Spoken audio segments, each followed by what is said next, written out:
Hello, welcome back to another week of the DP World Tour picks and bets. Skylar, Hoke here. Tom Jacobs, how are we doing, my friend? Good. I'm good. I am bullying myself this week after last week's selections. Um, Tough. It's been a tough sledding, I think, at the moment. Um, Quite optimistic about this week, I must admit. Obviously, good vibes for you, coming back to a course where Guido Migliozzi has won in the past, but different format this week. Yeah, last time we saw our course here, it was actually, I think, my favorite event the DP World Tour has ever played. I love match play, and then the ability to combine it, with half of the field only getting in, and to be in a true match play fashion. What it was, 9 holes too. They used to play to knock them out. So kind of like what was the other one, the Super Six, Super or six, yeah. And then we yeah. had, what else did we have? Oh, with like the golf The Golf sixes, one, Sixes, which is two. where they had the Yeah. shot clock masters as well. Yep. Um, Yep. So I like unique they ideas. try. Yeah. So I mean that was fun, was the knockout version, of course, Guido being the last winner. But yeah, I think your point is correct on last week. And DP World Tour. I mean, it's not just you and I either. I think everyone Everyone's across the struggling. industry, the unpredictability, the weaker fields, the new courses, different things we've seen, definitely take some time. I think we're making educated selections. Feel comfortable with us. You're giving yourself a little potential punishment there. I see a little upper Yeah. lip mustache over So there. basically, what was happening earlier is I was shaving, and I caught myself in the mirror with this just left, and I thought, what should I do with that? And basically, I thought to myself, this can be a 1 week visual representation to never bet Laurie Cantor at 33-1 ever again. And that doesn't mean bet him at 25-1 or 20-1. It means never bet him at any sort of price that can indicate that he's worthy of favoritism. He didn't even wait until Friday to have a meltdown. Bogeyed the last 3 holes on Thursday. It's just unforgivable. And I was actually going to say I will keep this until either Forest, my soccer team, get promoted to the Premier League, or we get a win on this show. And then I sort of took into account how long that could be. And no, so it won't be happening. As you can see, my face is already very red from the fact that I've just shaved it all off. So yes, I will not be doing that. Yeah. I mean, at some point, some of these guys are going to do it. We saw it with Ernas 2 weeks ago. It took many of those That was my Cantor-esque thinking. moments. That's what I thought was going to happen. It's we've seen so many of them get there, but it does take time, and it does take terrible losses and hiccups really along the way. I guess when I look at the way we have to continue to approach things, I think it's ultimately just a way of the way we're whittling it down. I don't think is we're not closing our eyes and throwing at a dartboard to pick our first round leaders like our friend CP Chris Powers does. We're spending some time, some research here, but heck, Chris Powers almost should have hit the first round leader doing his process last week with Jason Day if he would have thrown it a little bit tighter. But to me, it's just, we continue the process. We hope to get some places and get some guys in the mix on Sunday. And I think we can do that once again this week. Yeah, and we've had a little sneak peek at each other's picks beforehand, which we often do, just so we can get the boards ready. And I was really conflicted at the top of the board between 2 or 3 players. And the guy you've picked is the one that I wanted to go with. It was just a little price drop that kind of concerned me. So we'll get into that next.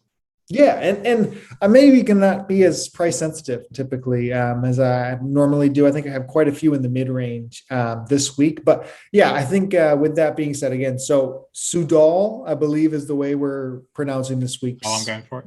Yeah, so we're playing Soudal Open at Rinkven.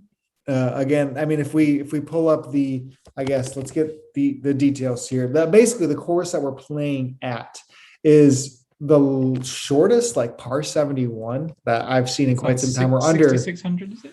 Yeah, I think it's just I think just closing in at 6,900 if it plays at the tips. But yeah, so it's going to be Ringfin. And the 2 times we saw Adrian Otegi and Guido win with a bunch of golfers who were very accurate at the top of the leaderboard, at least advancing through into later in the tournament. However, I can remember, of course, I had these Guido memories very vivid in my head. He really overpowered the course. and like there was multiple par fours in his championship match where he was driving greenside bunkers, and he's not like the longest guy out there, but he was better with his driver then, but he could really just, as if you're accurate, because it's tight, it is very tight here and it's short. That's its only defense is that it's tight.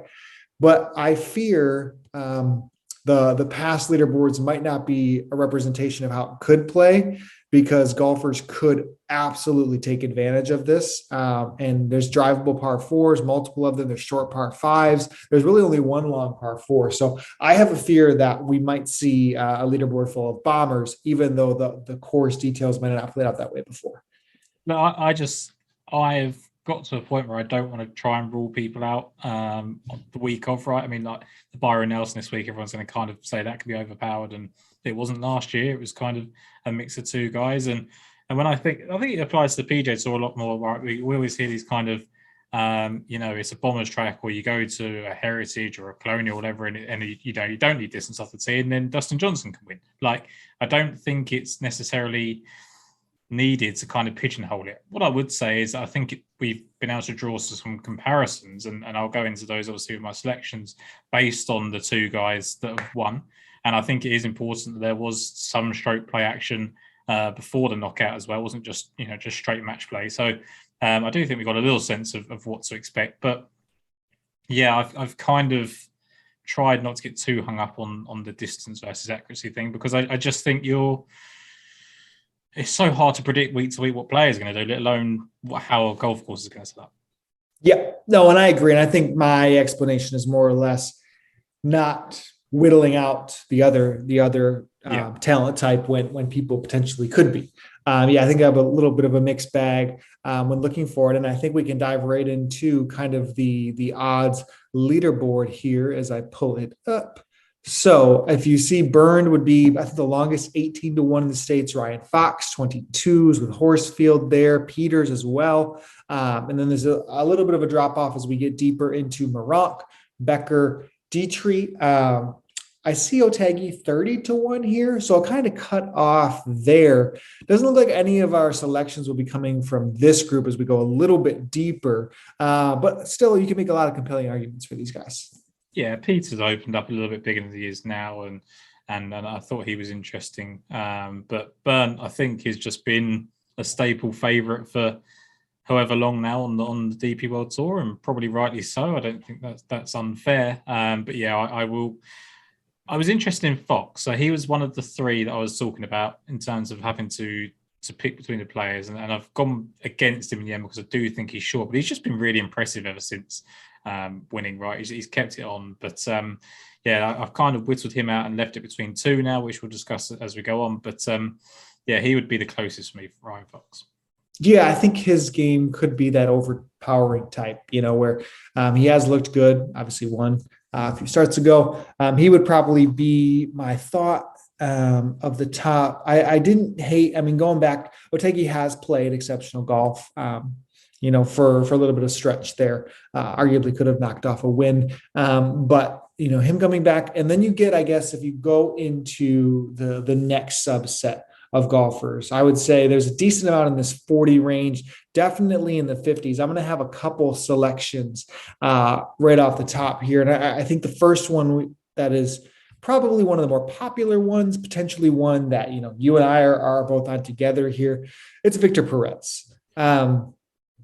If I think of a longish and straight ball striker who, if you're going to have to contend at this course, maybe eliminate some of the short game woes that he has had, Perez kind of fits that bill. He does well. I know you kind of go into some course correlation stuff. When he played this course in the past, and a lot of these guys, when they played it in the past, weren't to the degree of what they were, at the time. So I think, it's telling when a golfer before they've shined does well at a course and plays kind of above their head.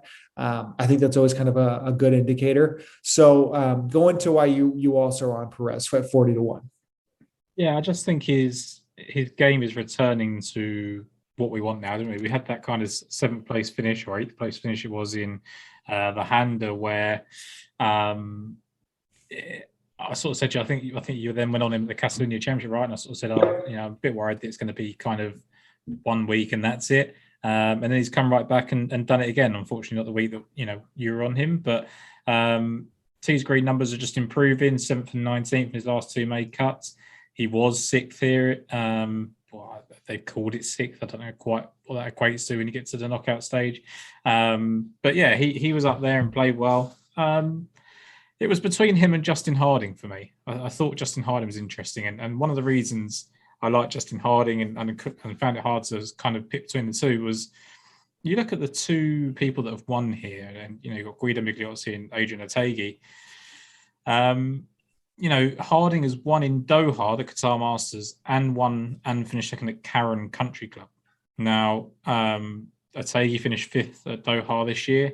Karen is where Guido won. And I just think that maybe that is a nice indicator when we haven't got too much to go on with the golf course in terms of, multiple rounds of course form. So I did think that was kind of an interesting one that the Qatar Masters and Karen Country Club could be, because they both kind of reward more accuracy and things like that. So that was why I kind of found Harding interesting. But I think Perez is probably the better play, a safer play. But yeah, I think it'd very much be priced between the 2 of them. I got a good news for you. You can make this decision easier. Justin Harding has withdrawn from this week. I just saw it come across on Twitter. So there we go. It's easy now. Yep. I can just eliminate all of that. That's fine. Yeah. So no, I'm not kidding you. When you started speaking, I saw Tom Crouch Golf tweet that Chris Wood, Daniel Hillier, and Justin Harding have withdrawn. Louis Diager, Bryce Easton, Gonzalo Eftes Castano, Lee Slattery, Clement Sorday are all in the field added in there. So so that makes our decision a little bit easier there. So Victor Perez, it is. Tom, I'm not giving up on one of our golfers. This might mark 4-5 weeks in a row. But it's not Guido. It's not Guido. It's Henny Duplessis, our guy, Henny. And last week, it's almost like when you have a weather split or a draw biased or like a course that just is different from what they've been playing, show up, and then you go back to what you were used to playing before that. Like when the Players Championship happened this year, like you could just rule out a poor performance there and just continue on. And that wasn't the same at the Belfry at all. I'm not saying that. It's a traditional course, things. But Henny's run and his skill set, I think, adds up into what I think can do really well at Karen or at Ringfin this week. So he is, according to Tour Tips, again, and we got a good sample size now of some pure data. He is one of the longer golfers in the field, which I think, again, helps in a sense of how you can overpower the course. But he is also, of the longer hitters, the most accurate of the bunch. Yeah. So, if I could pick a combination that I'd want, it's clearly that. And then I couple it with everything that we have thought about Henny for the last 6 weeks. And it's like I would just kick myself from jumping off too early for a golfer that I see fit well, that now has a boost out in odds a little bit. 41-1. It's not like they got super long by any means, but I think that's just enough to continue believing in the golfer that we have really liked so far this year. It would just be classic, wouldn't it, if we both jumped off 1 week and he kind of won, right? So I'm glad that you've stuck with it. I didn't, just because I had that kind of conundrum at the top, and I've got another South African that I do like. But yeah, I have no arguments for Henny Duplessis. Yeah, it's just something we have to really just swallow and continue going with, and be like, it's just a blip. 2 rounds is just a blip on the radar. Yeah, it wasn't. It's not like it's 2 or 3 events, right? It's literally one event. It wasn't disastrous. We kind of predicted that it would happen at some point. We were hoping it wasn't going to be last week. And you just ride it out. And I think it's better to go with him now than try and pick him up again 5-6 weeks down the line if he's sort of carried on, hoping that he comes back at 100s one. I think it's better to strike now and hope that he comes back after a bad week. Yep. So we each have another selection. Yeah, I would say another one in this range before we kind of get a little bit longer. I'll go first here. Sticking with another golfer that we really liked last week, played well, exceptional on Sunday, and has that ability to be the best driver in the field. In my opinion, he has some canter in him, though, where contention isn't his favorite thing in the world, which is funny when you select a golfer at now almost half the odds of what he was last week. But Richard Manziel has shown a good amount of intrigue for me to take in this type of field. Once again, I mean, really good driver, really good approach. You know, he just has skill set 68 on Sunday, just continues to show flashes of what could be somebody. If you put him up at a Rolex Series event, like he could win one of those. You know, like it's no different than like a Finau type of, he could win anywhere when it really happens. And a lot of these guys that we talk about, you know, are that same mold, but you could get him triple digits in a really strong field. And I think it's just as likely to win essentially as here.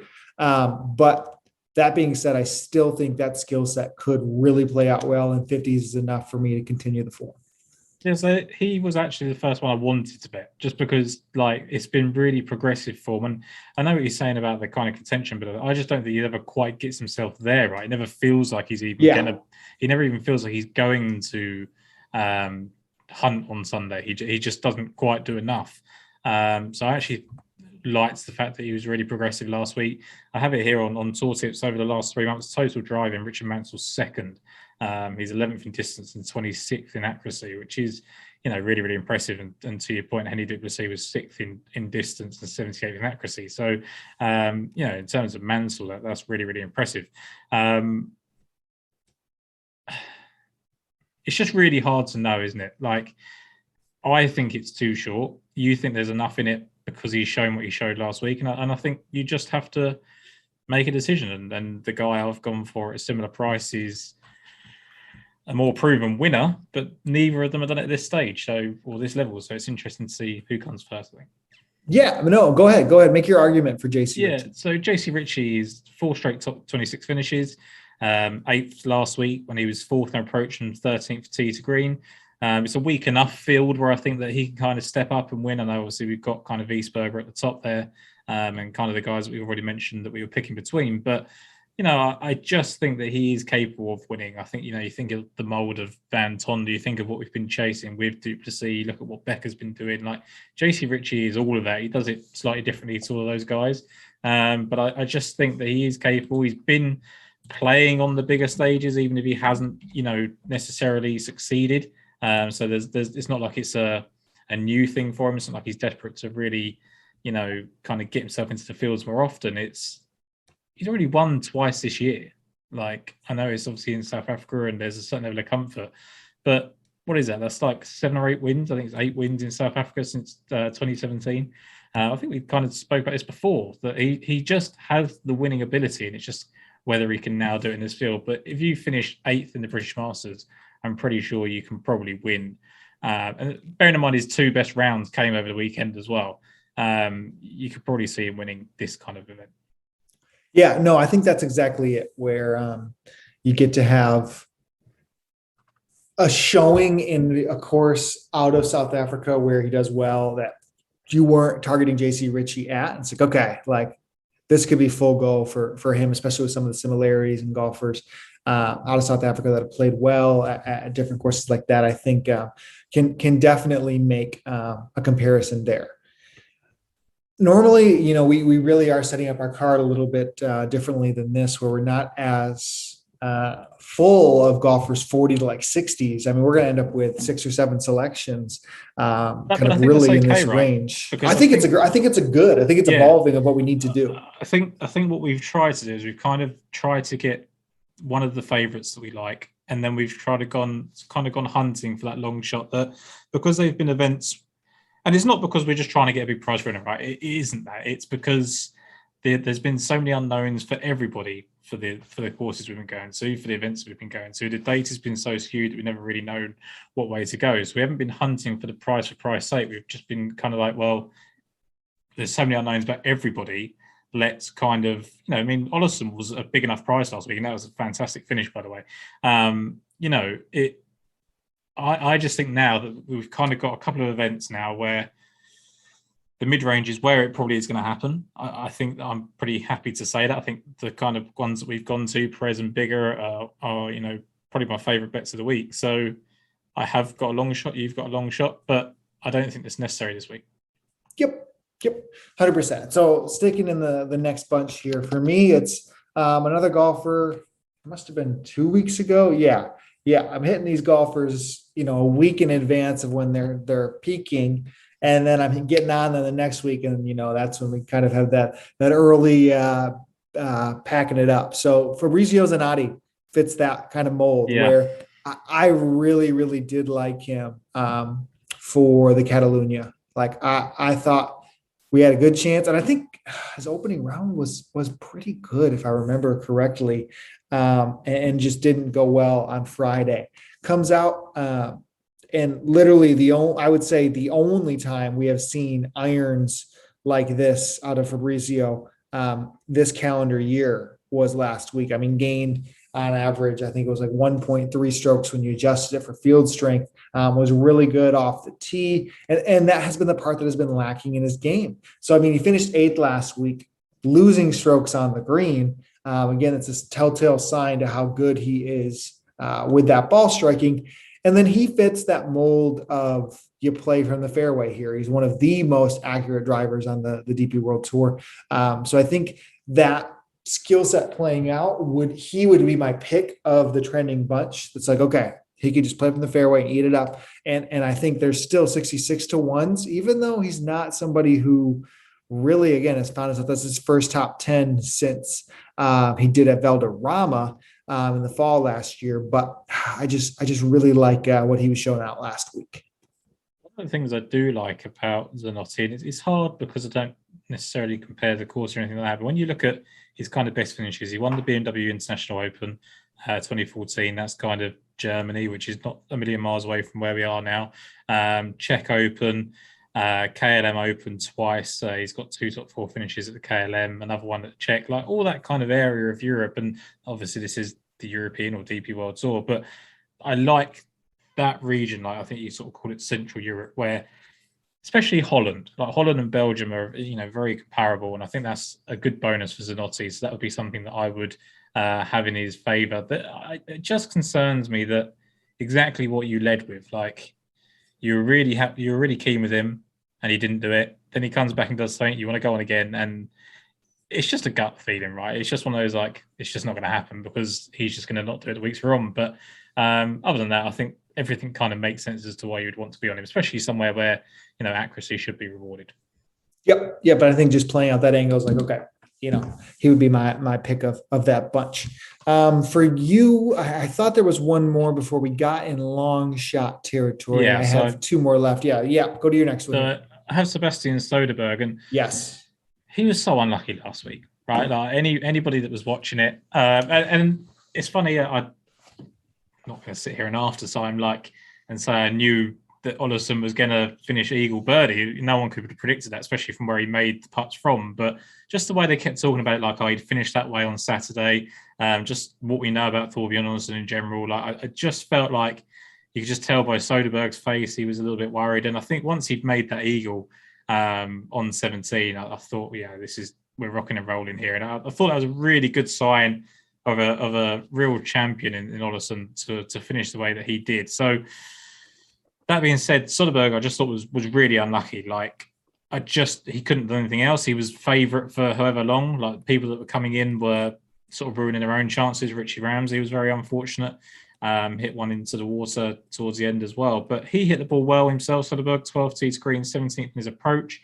When you look at those courses I mentioned earlier, obviously Guido winning at Karen, Soderberg won there on the Challenge Tour as well. Both finished second at the Belfry. I thought was interesting. Obviously, Guido losing to Richard Bland last year. Zanotti now just sitting in the clubhouse waiting to win and didn't. Soderberg won at Cran-sur-Sierre. Again, another place that sort of focused accuracy. Guido was 7th there. Soderberg was 2nd at Valderrama. Guido was 6th there.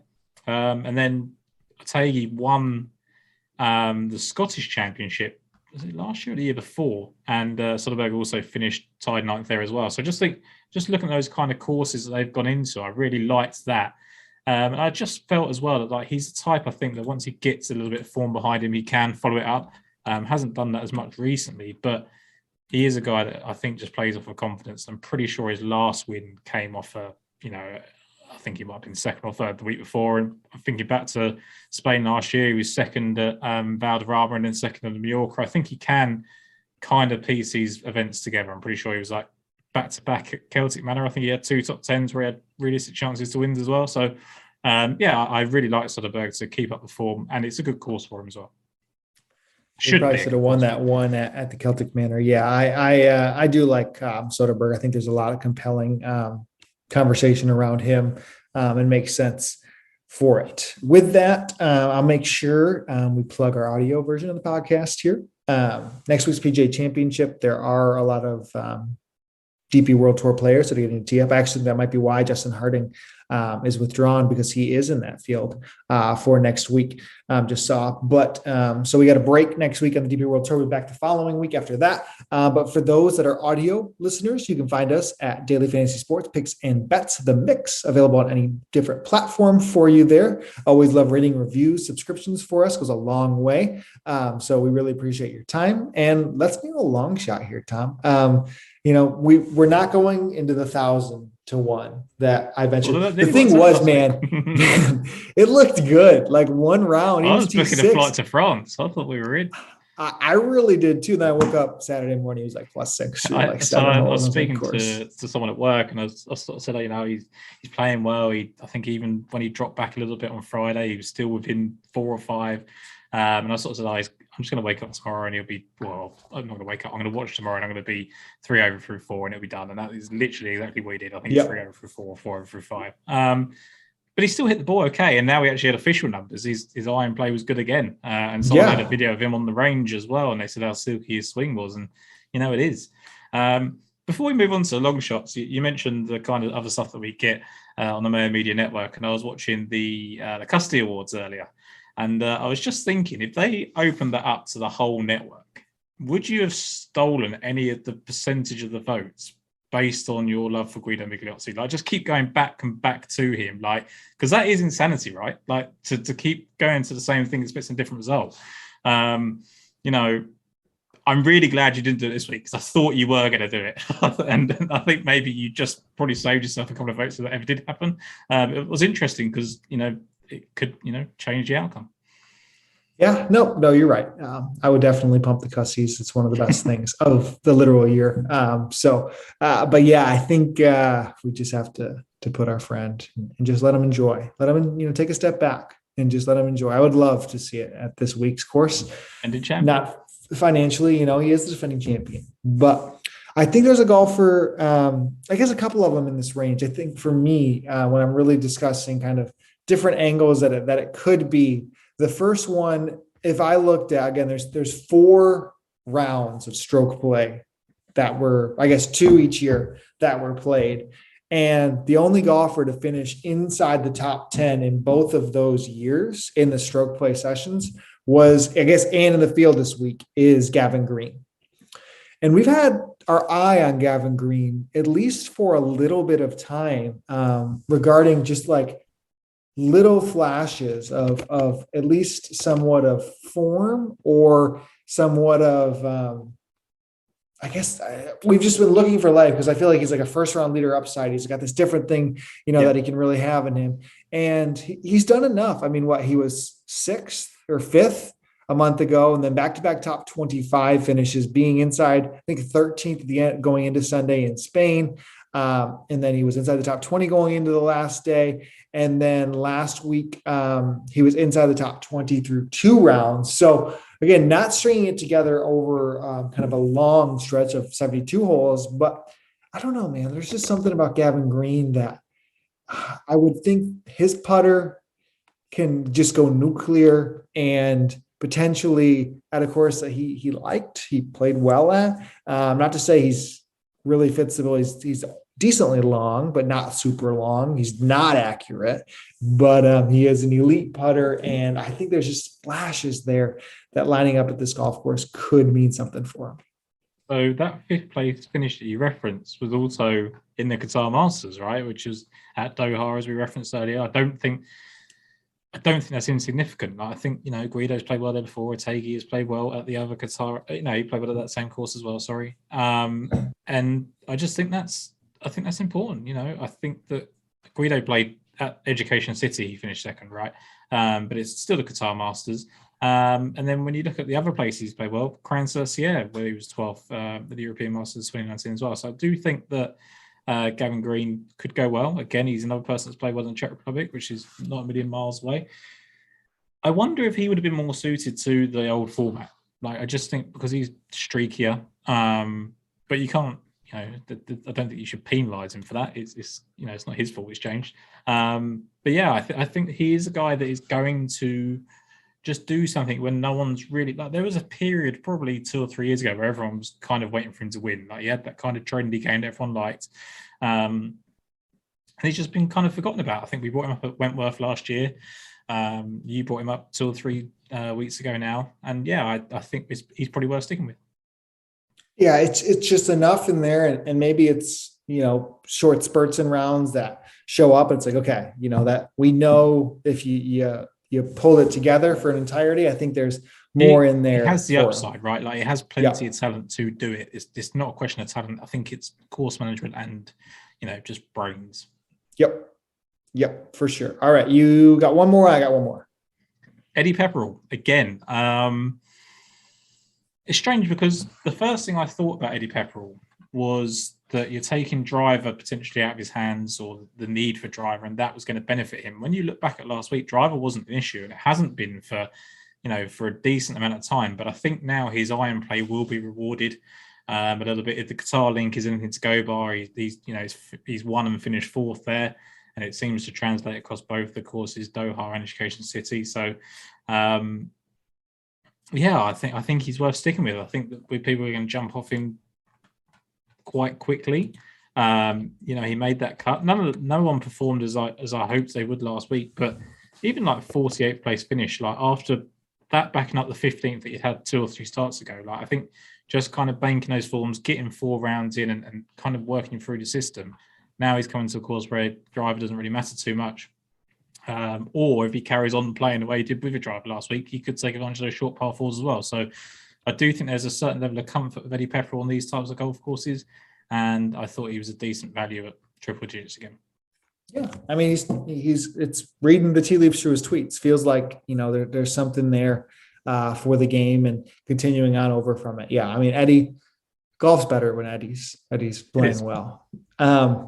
So I'm going to go with the Henny Duplessis explanation of my last selection. A golfer been keen on this year, a golfer who didn't play well last week, but has shown life leading up to it, who is long, who is accurate for his length, and that I think could fit kind of this bill at it.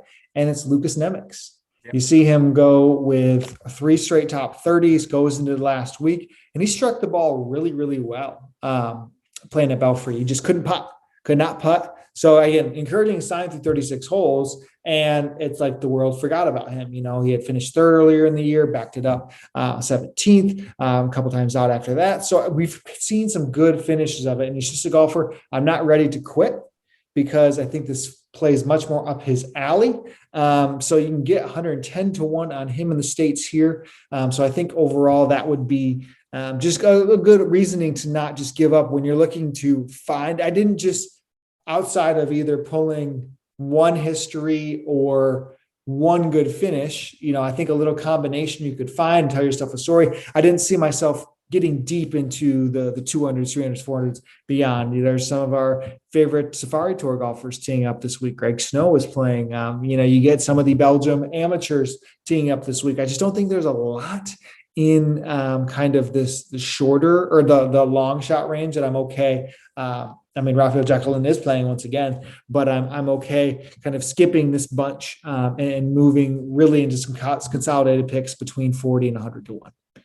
I had a couple that I thought were worth mentioning. I think that, Jackson Bra is going to kind of do what we expect him to do. I just don't know when. And interestingly enough, a favourite of ours for a long time Sean Crocker actually played okay with his irons in round one. Hit his driver really well in round two last week. He was top 10 in the field. It's just not. It's not good enough, right, to really warrant backing him. I don't have any reason to do it.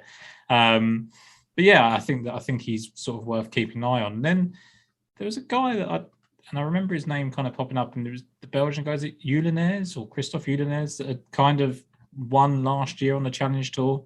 Kind of out of nowhere, really. He played really well and then held on. I think he beat Hurley Long and Ben Tario.